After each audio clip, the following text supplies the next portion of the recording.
വിജയെ അറിയാവുന്നത് കൊണ്ടാണ് അമ്മ ഇതുവരെ സപ്പോർട്ട് ചെയ്തതെന്ന്. ഇതൊന്ന് നേരത്തെ അറിഞ്ഞിരുന്നെങ്കിൽ വെറുതെ ടെൻഷൻ അടിക്കണ്ടായിരുന്നു. ഈ വർക്ക് കൂടി കഴിഞ്ഞാൽ വീട്ടിലേക്ക് വിടാം. എന്തോ ഉണ്ടല്ലോ, പെട്ടെന്ന് എല്ലാവർക്കും ഒരു സന്തോഷം. എന്താ നിമ്മി, എന്തുണ്ടായി? Salary came, check check check. ശമ്പളം വന്നോ? ഫോൺ എവിടെ? 1 message received. Yes, salary credited. ഈശ്വര, എൻ്റെ ആദ്യത്തെ ശമ്പളം 27,300 രൂപ. എൻ്റെ വിയർപ്പിൻ്റെ തുക. എന്തൊക്കെയാ ചെയ്യേണ്ടത്?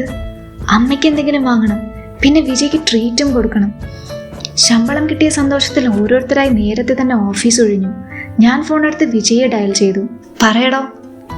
വിജയ്, താൻ തിരക്കിലാണോ? ഒരുമിച്ച് പോയാലോ ഇന്ന്? മാഡത്തിന് നാട്ടുകാരുടെ പേടിയൊക്കെ മാറിയോ? ഇന്നൊരു ദിവസം പേടിയില്ല. എന്തോ ഉണ്ടല്ലോ കാര്യം. എന്താടോ? കാര്യമറിയാതെ വിജയ് പിടിതരില്ല. Vijay, can you go for shopping? താൻ ഫ്രീ ആണെങ്കിൽ. ഹേയ്, സാലറി കിട്ടിയല്ലേ? കൺഗ്രാറ്റ്സ് ശ്രീ. അപ്പോൾ ഇന്ന് ട്രീറ്റ്. താൻ പുറത്തേക്ക് വാ, ഞാൻ വണ്ടി എടുക്കട്ടെ. ഒരു മിനിറ്റേ. ഡാ കുട്ടൂസേ, ബാക്കി സാധനങ്ങൾ ആ പിക്കപ്പിൽ കയറ്റി നീ വിട്ടോ, ഞാൻ വന്നേക്കാം. ഇനി താൻ പറ, അതാരാ പുതിയൊരാൾ? ജോലിക്ക് നിൽക്കുന്ന പയ്യനാ. തൻ്റെ കമ്പനി കിട്ടാതായപ്പോൾ ഞാൻ അപ്പോയിന്റ് ചെയ്തതാ. ഇവനാ ഇപ്പൊ സാധനങ്ങൾ കൊണ്ടുവരുന്നേ. ഞാൻ വല്ലപ്പോഴും കണക്ക് നോക്കാൻ വേണ്ടി ഇറങ്ങും. താൻ എവിടെയാ? പുറത്തെത്തിയോ? യെസ്, തന്നെ കാണുന്നില്ലല്ലോ. ആ, കണ്ടു, ദാ വരുന്നു. കാറിൽ കയറി ഡോർ ഞാൻ വലിച്ചടച്ചു. അന്ന് വീട്ടിൽ കണ്ടതിൽ പിന്നെ ഇന്നാണ് വിജയെ കാണുന്നത്. ഇയാൾക്ക് മാത്രം എന്താ ഇത്ര പോസിറ്റീവ് എനർജി? ആളാകെ മാറിയ പോലെ. മുണ്ടല്ലാത്തത് കൊണ്ടാണോ? നെക്സ്റ്റ്. വിജയുടെ ചോദ്യം എനിക്ക് മനസ്സിലായില്ല. എന്താ ഉദ്ദേശിച്ചത്? എവിടേക്കാ പോകേണ്ടതെന്ന് പറഞ്ഞാലും ശ്രീകുട്ടിന്ന്. താൻ എന്തിനാ എന്നെ ശ്രീന്ന് വിളിക്കുന്നേ? എല്ലാവരും എന്നെ ബാലയെന്നാ വിളിക്കുന്നേ. ആൻറ്റി അന്ന് കല്യാണത്തിന് തന്നെ വിളിക്കുന്ന കേട്ടു. പറയും പോലെ ആൻറ്റി എന്ന് പറഞ്ഞു എന്നെ പറ്റി. അമ്മ എന്ത് പറയാൻ? ഒന്നും പറഞ്ഞില്ലല്ലോ. ഞാനൊരു കള്ളഭാവം നടിച്ചു. അങ്ങനെ വരാൻ വഴിയില്ലല്ലോ. അങ്ങനെ വരാൻ വഴിയുണ്ടല്ലോ. സത്യമാണോ എന്ന അർത്ഥത്തിൽ വിജയ് എന്നെ നോക്കി. ഞാനൊന്ന് ചിരിച്ചതേ ഉള്ളൂ. കള്ളമൊന്നും ചെയ്യാൻ അറിയാത്തൊരു പാവം ശ്രീ ഉണ്ടായിരുന്നു. ഇപ്പൊ എവിടെയാണോ ആവോ. ഓരോന്ന് പറഞ്ഞ് ചിരിച്ച് വണ്ടി മോൾ ഓഫ് ട്രാവൻകൂറിൽ എത്തി നിന്നു. പാർക്ക് ചെയ്ത് ഞങ്ങൾ പുറത്തിറങ്ങി. ആൻറ്റിക്ക് എന്താ വാങ്ങുന്നേ? സാരി. റിലയൻസ് ട്രെൻഡ്സിൽ കയറിയാലോ? എവിടെ ആയാലും മതി, ഞാൻ ആദ്യമായിട്ടാണ് ഇവിടെ. വിജയ് എന്നെയും കൂട്ടി ട്രെൻഡ്സിൽ കയറി. വിജയ്, തനിക്കും കൂടി ഒരു ഷർട്ട് നോക്കോ, എൻ്റെ ട്രീറ്റ്. അയ്യടാ, അങ്ങനെ ഒരു ഷർട്ടിലൊന്നും എന്നെ ഒതുക്കാമെന്ന് താൻ കരുതണ്ട. വേറെന്താ? ശമ്പളം മുഴുവൻ തീർക്കോ വിജയ്? എൻ്റെ ട്രീറ്റ് ഞാനും ആലോചിക്കുന്നതേ ഉള്ളൂ. എന്തായാലും ഇന്ന് വേണ്ട. എന്നാലും ഒരു ഷർട്ട്, എൻ്റെ ഫസ്റ്റ് സാലറി പ്ലീസ്, എനിക്ക് വേണ്ടി. ഓക്കെ, ബട്ട് ട്രീറ്റ് അല്ല. എന്നാൽ അമ്മയ്ക്ക് മാത്രമാകണ്ട, താനും എടുക്ക് തനിക്കൊരെണ്ണം. എൻ്റെ ശമ്പളത്തിൽ എനിക്കെന്തിനാ? അതൊന്നും പറഞ്ഞാൽ പറ്റില്ല. നമ്മളെ മറക്കാൻ പാടില്ല. പോയെടുക്ക് തനിക്കും കൂടി. ആയിക്കോട്ടെ, ഞാൻ സമ്മതിച്ചു. നീല നിറത്തിൽ കടുനീല കരവേച്ച സാരി എനിക്ക് നന്നായി ഇഷ്ടപ്പെട്ടു. അമ്മയ്ക്ക് നന്നായി ചേരും. എനിക്കെന്താ എടുക്കുക? വിജയ് അപ്പോഴേക്കും ഒരു ബ്ലാക്ക് ഷർട്ട് ട്രൈ ചെയ്തു വന്നു. ഞാൻ കൈകൊണ്ട് സൂപ്പർബ് എന്ന് കാണിച്ചു. വിജയ് അടുത്തത് ട്രൈ ചെയ്യാൻ പോയി. എനിക്കെന്താ എടുക്കുക? ധാവണി എടുക്കാൻ അമ്മയുടെ ഒപ്പം തന്നെ വരണം. ഇവിടെ കിട്ടുമെന്നും അറിയില്ല. താൻ എടുത്തില്ലേ? അതാ നോക്കുന്നേ. ഞാൻ പിന്നെ എടുത്തോളാം വിജയ്. തൻ്റെ കഴിഞ്ഞോ? ഞാൻ ആ ബ്ലാക്ക് തന്നെ ഫിക്സ് ചെയ്തു. താൻ വാ, തനിക്ക് ഞാൻ കാണിച്ചു തരാം. വിജയ് എന്നെയും കൂട്ടി വെസ്റ്റേൺ വിയറിൻ്റെ അടുത്തേക്ക് നടന്നു. ഏയ്, ഞാനിതൊന്നും എടുക്കില്ല. ഇത് ഇട്ടുകൊണ്ട് നാട്ടിലാരെങ്കിലും കണ്ടാൽ പിന്നെ നല്ല കഥ. ഡോ, തനിക്കിപ്പോഴും നാട്ടുകാരെ പേടിയാണോ? വിജയ് എന്നെ നോക്കി കണ്ണുരുട്ടുന്നുണ്ട്. ഡോ, എനിക്ക് വേണ്ടി just once, at least try and see. വിജയുടെ നിർബന്ധത്തിൽ ഞാൻ പലതും ട്രൈ ചെയ്തു. ഒടുവിൽ അതിലൊന്ന് ഞാൻ സെലക്റ്റും ചെയ്തു. ഇനി എന്തെങ്കിലും ഉണ്ടോ തനിക്ക് മേടിക്കാൻ? ഇല്ല, എല്ലാം കഴിഞ്ഞു വിജയ്. ബാക്കി കാശ് അമ്മയുടെ കയ്യിൽ അതുപോലെ കൊടുക്കണം. അടുത്ത സാലറി കിട്ടിയിട്ട് ദേവുവിന് കൂടി വാങ്ങണം. താൻ ഇതൊക്കെ പിടിച്ച് ഇവിടെ നിൽക്ക്, ഞാൻ പേ ചെയ്തിട്ട് വരാം. മാഷ് എന്താ പറഞ്ഞേ? അതെ, ഇത് എൻ്റെ സാലറി കിട്ടിയിട്ട് ഞാൻ വാങ്ങുന്നതാ. ഇതിന് ഞാൻ തന്നെ കാശ് കൊടുത്തോളാം, കേട്ടോ? പേ ചെയ്യാനുള്ള ക്യൂവിൽ പിറകിലായി ഞാനും നിന്നു. ഓക്കെ, താൻ എടുത്തതിന് താൻ കൊടുത്തു, ഞാൻ എടുത്തതിന് ഞാൻ കൊടുക്കാം. വിജയ് അതിന് എന്താ എടുത്തത്? എൻ്റെ ടോപ്പും തട്ടിപ്പറിച്ച് വിജയ് എനിക്ക് പിറകിൽ ക്യൂവിൽ വന്ന് നിന്നു. വിജയ് ആസ് ഓൾവേസ്, ഒന്നും പറഞ്ഞിട്ട് കാര്യമല്ല. ബാഗുകൾ താങ്ങി ഞങ്ങൾ കാറിലെത്തി. വണ്ടി തിരിച്ചു. എൻ്റെ വലിയൊരു ആഗ്രഹമായിരുന്നു എൻ്റെ സ്വന്തം കാശിൽ അമ്മയ്ക്ക് എന്തെങ്കിലും വാങ്ങണമെന്നത്. അത് നടന്നു. കുട്ടേട്ടൻ്റെ കടയെത്തിയതും വിജയ് വണ്ടി നിർത്തി. വിജയ്, ഒരു മിനിറ്റ്, ഞാനിവിടെ കുറച്ച് കാശ് കൊടുക്കാനുണ്ട്. അത് കൊടുത്തിട്ട് വന്ന് ഞാൻ വണ്ടിയിൽ നിന്ന് സാധനങ്ങൾ എടുത്തോളാം. ഹാൻഡ് ബാഗും എടുത്ത് ഞാൻ കടയിലേക്ക് നടന്നു. മുൻപ് സാധനം വാങ്ങിയ കാശും കൊടുത്ത് തിരികെ കാറിലേക്ക് നടന്നു. ചായക്കടയിലെ പുതിയ വിഷയം കേട്ട് എനിക്ക് ചിരി വന്നു. പ്രതീക്ഷിച്ച പോലെ ഞാനല്ല. എന്താടോ ഇത്ര ചിരിക്കാൻ? കുട്ടേട്ടൻ്റെ കടയിലെ സംസാരം അത് കേട്ട് ചിരിച്ചതാ. ആരാ ഇന്നത്തെ ലക്കി പേഴ്സൺ? താൻ തന്നെ. എന്നെപ്പറ്റി ഒരുപാടുണ്ടല്ലോ. അതിലെന്താ? ചന്ദ്രേട്ടൻ്റെ പേർഷ്യയിൽ പോയ ചെക്കനല്ലേ ആ കാറിലെന്ന് ആരോ ചോദിച്ചു. ഞാനപ്പോഴേക്കും കാശും കൊടുത്തു പോന്നു. ഇവരെയൊന്നും ഒരു കാലത്തും മാറ്റാൻ പറ്റില്ല. എന്നാ ഞാൻ പോട്ടെ വിജയ്. ഇനി എന്നാ തന്നെ ഇങ്ങനെ ഒന്ന് കാണാൻ കിട്ടാ? വിച്ചു വിളിക്ക്, ഞാൻ വരാം. വിച്ചുവോ? വിച്ചുവേട്ടൻ എന്തെങ്കിലും വിളിക്കണോ? പണ്ട് താൻ അങ്ങനെയൊക്കെയാ വിളിച്ചിരുന്നേ. വിച്ചുവേട്ടനോ? അതിനുള്ള മെച്യൂരിറ്റി ഒന്നും തനിക്കില്ല വിജയ്. എന്താ മറുപടിയൊന്നും ഇല്ലാത്തത്? വിജയ് എന്നെ നോക്കി എന്തൊക്കെയോ മനസ്സിൽ കണക്ക് കൂട്ടിയാണെന്ന് എനിക്ക് മനസ്സിലായി. ഈ തക്കത്തിന് വണ്ടി വിട്ടേ പറ്റൂ. ഇനി ഇവിടെ നിന്നാൽ ശരിയാകില്ല. ഞാൻ വല്ല ഡോറ് തുറന്ന് പുറത്തിറങ്ങാൻ നോക്കി. ഡോർ തുറക്കാൻ പറ്റുന്നില്ല. വിജയ്, ലോക്ക് തുറക്ക്. താൻ ആർക്കാ മെച്യൂരിറ്റി ഇല്ലാന്ന് പറഞ്ഞേ? കേൾക്കട്ടെ. ആരെന്തു പറഞ്ഞു? ഞാനൊന്നും പറഞ്ഞിട്ടില്ല. ഇപ്പൊ അങ്ങനായോ? അസൽ കുറുമ്പത്തി. ഞാൻ ലോക്ക് മുകളിലേക്ക് ഉയർത്താൻ നോക്കിയതും വിജയുടെ കൈ എൻ്റെ കൈത്തണ്ടയിൽ തന്നെ വീണു. എന്നെ എന്താ വിളിക്കുമെന്ന് പറഞ്ഞേ? ഒന്നുകൂടി പറ. വിജയ്, ഞാൻ ഉറക്കെ കരയും. ആൾക്കാർ ഓടിക്കൂടും. ഓടിക്കൂടട്ടെ, ഒന്ന് കാണണമല്ലോ. ഉറപ്പായും കരയും. വിജയ് അപ്പോഴും എന്നെ നോക്കി ചിരിക്കുന്നുണ്ട്. പെട്ടെന്നായിരുന്നു കാറിന്റെ ഗ്ലാസ്സിൽ ആരോ വന്ന് മുട്ടിയത്. കയ്യിലെ പിടിവിട്ട് വിജയ് ഗ്ലാസ് ഡോർ മെല്ലെ താഴ്ത്തി. ഒരു താടിക്കാരൻ ചേട്ടനും ചുറ്റും കുറെ ആൾക്കാരും. എന്താ ഇവിടെ? കുറെ നേരം ആയല്ലോ രണ്ടും കൂടി. എന്താ ചേട്ടാ, എന്താ പ്രശ്നം? വിജയ് ഡോർ തുറന്ന് പുറത്തേക്കിറങ്ങി.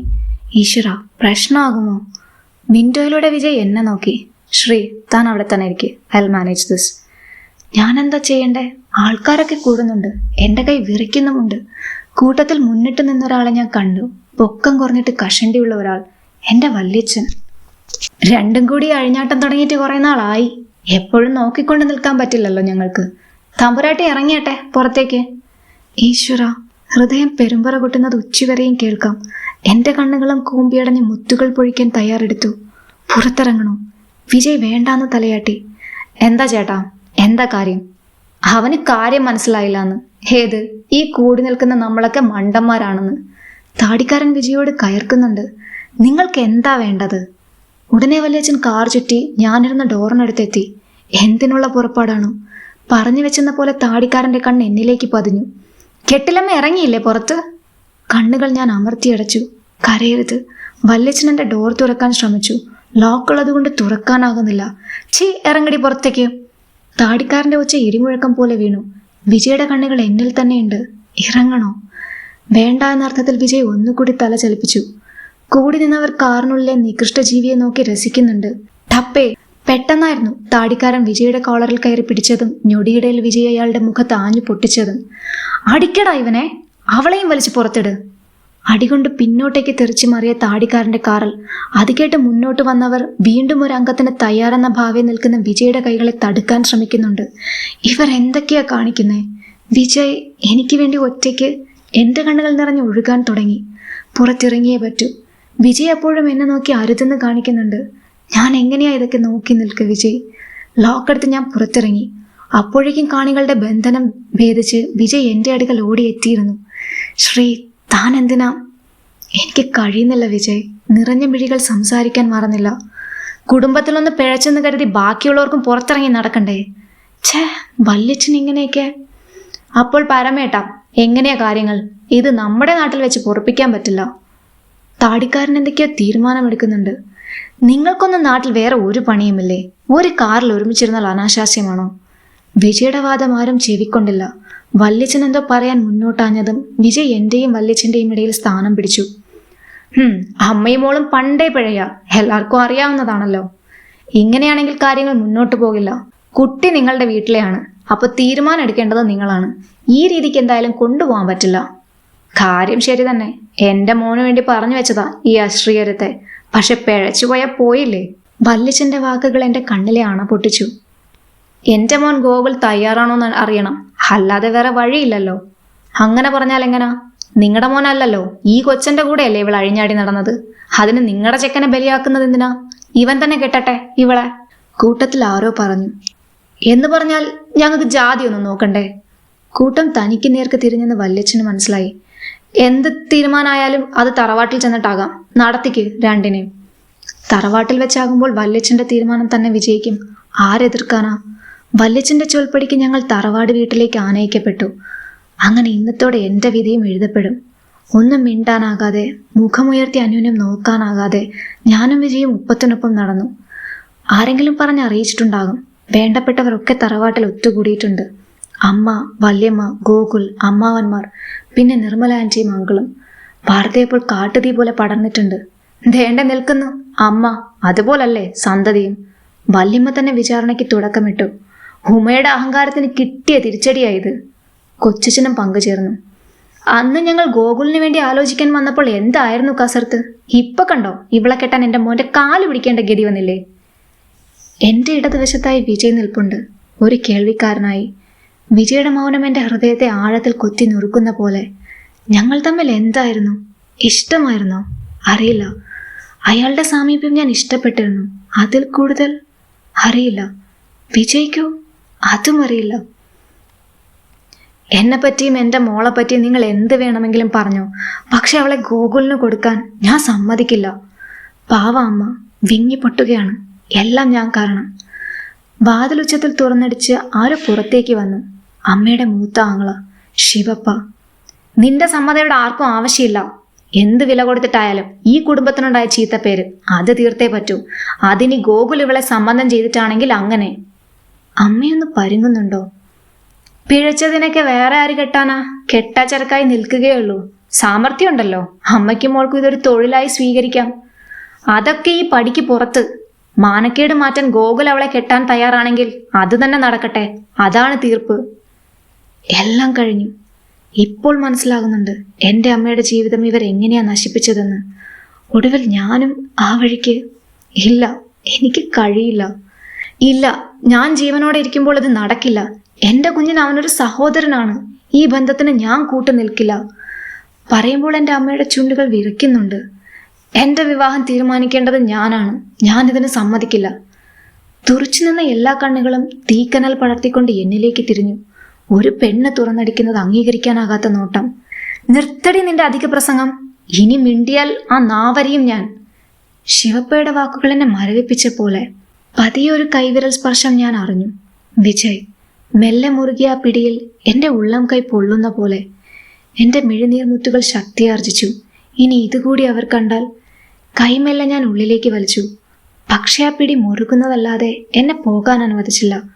അതിലും ശക്തിയിൽ എന്നെയും ഒപ്പം വലിച്ചുകൊണ്ട് വിജയ് നടക്കുന്നു എൻ്റെ അമ്മയുടെ അടുക്കലേക്ക്. ഞാൻ വിവാഹം കഴിച്ചോട്ടെ ശ്രീയെ? എനിക്ക് ആൻറ്റിയുടെ സമ്മതം മാത്രം മതി. വിജയ് എന്തൊക്കെയാ പറയുന്നേ? എന്നെ ഒരു ബാധ്യതയെ ഏറ്റെടുക്കുകയാണോ? അപ്പോഴും ആ വിരലുകൾ അവയുടെ ബലം ഊട്ടിയുറപ്പിച്ചു. അതെ, എൻ്റെ മകൻ ഉണ്ടാക്കിയ നാണക്കേട് അവൻ തന്നെ ഇല്ലാതാക്കും. ചന്ദ്രനങ്ങൾ മുന്നോട്ട് വന്നു. അതാണ് ശരി. ബാലമോളെ ഞങ്ങൾ പൊന്നുപോലെ നോക്കും, ഉമ്മ സമ്മതിച്ചാൽ. നിർമ്മല ആൻറ്റി അത് പറഞ്ഞതും അമ്മയും നിയന്ത്രണം വിട്ട് കരയാൻ തുടങ്ങി. എന്ന് പറഞ്ഞാൽ എങ്ങനെയാ? ജാതിയും ചിട്ടവട്ടങ്ങളും നോക്കാതെ? വല്യച്ഛൻ വിടാൻ ഉദ്ദേശിച്ചിട്ടില്ല.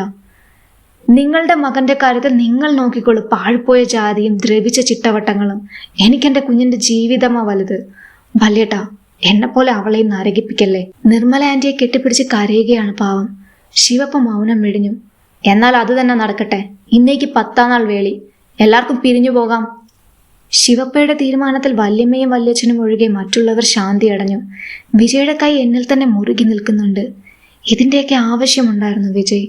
തല ഉയർത്തി അയാളെ നോക്കാനുള്ള ധൈര്യം കൂടി ഇല്ലാതായി എനിക്ക്. ശ്രീകുട്ടി, വാ മോളെ, പോകാം. മെല്ലെ എൻ്റെ വിരലുകളും സ്വതന്ത്രമാക്കപ്പെട്ടു. പോകാൻ വരട്ടെ. വിവാഹം കഴിയും വരെ ബാല തറവാട്ടിൽ നിന്നാ മതി. കഴിഞ്ഞതൊന്നും ആരും മറന്നിട്ടില്ല. വല്യമ്മ അത് പറഞ്ഞു നിർത്തുമ്പോൾ എല്ലാ കണ്ണുകളും അമ്മയിലേക്ക് തിരിയുന്നുണ്ട്. എതിർക്കാൻ ആരുമില്ല. എന്നെ തറവാട്ടിലാക്കി എല്ലാവരും പിരിഞ്ഞുപോയി. അകത്തളത്തിൽ എന്നെ ആരും അടച്ചിട്ടില്ല. എനിക്കിവിടെ എൻ്റെ മുറിയിലും അടുക്കളയിലും പറന്നു നടക്കാനുള്ള സ്വാതന്ത്ര്യം തന്നിട്ടുണ്ട്. എല്ലാവരും ഉണരും മുൻപ് ഉണരാം. അവസാനത്തെ കണ്ണും മയങ്ങിയ ശേഷം ഉറങ്ങാം. വല്യമ്മയുടെ ഒപ്പം ഒരേ മുറിയിൽ കഴിഞ്ഞുകൂടാം. അമ്മയോട് സംസാരിക്കുമ്പോഴും ഒരു കൂട്ടായി വല്യമ്മ. ഫോൺ വല്യമ്മയുടെ പക്കലായതുകൊണ്ട് ആരെങ്കിലും വിളിച്ച് ബുദ്ധിമുട്ടിക്കുമെന്ന പേടിയും വേണ്ട. ഒരിക്കൽ ഫോൺ തന്നിരുന്നു. ഞാൻ ജോലി ഉപേക്ഷിച്ച വാർത്ത രവിയെങ്കിലും അറിയിക്കണമല്ലോ. അതിനുവേണ്ടി കാല് പിടിച്ചപ്പോൾ ട്രെയിനിങ് പീരീഡ് ആയതുകൊണ്ട് നോട്ടീസ് പീരീഡുമില്ല. പഠിച്ച് നേടിയെടുത്ത ജോലി അതും പോയി. അല്ലെങ്കിലും കുട്ടികളെ പോറ്റിക്കഴിയാൻ പോകുന്നവൾക്ക് എന്തിനാ ജോലി? എൻ്റെ വല്യമ്മ പറഞ്ഞതാണ്. 1 മാസത്തെ ശമ്പളം മാത്രം ബാക്കിയായി. ഇപ്പോഴാണ് ഓർത്തത്. ശമ്പളം എടുത്ത് അമ്മയെ ഏൽപ്പിക്കണമെന്ന് കരുതിയതാ, മറന്നു. അടുക്കളപ്പുറത്ത് അമ്മയുണ്ട്. എന്തോ ഭാഗ്യം, വല്യമ്മയെ കാണുന്നില്ല. അമ്മ, എനിക്കെൻ്റെ ശമ്പളം കിട്ടിയിരുന്നു.